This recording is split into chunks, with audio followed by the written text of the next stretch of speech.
Hola mga kabiyahe. Hola mga kabiyahe, may ara kami sugid sa inyo. So, ayun po, yung inaabangan po natin. Kasi po, nag-email po tayo sa City Mayor po at saka po sa Department of Tourism.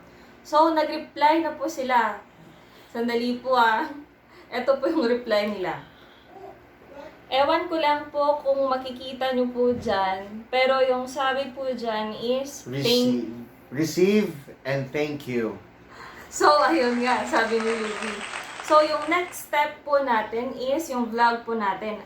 Abangan nyo po kung anong tourist attraction po yung pupuntahan po natin sa unang-unang vlog po natin dito Yes. sa Iloilo City.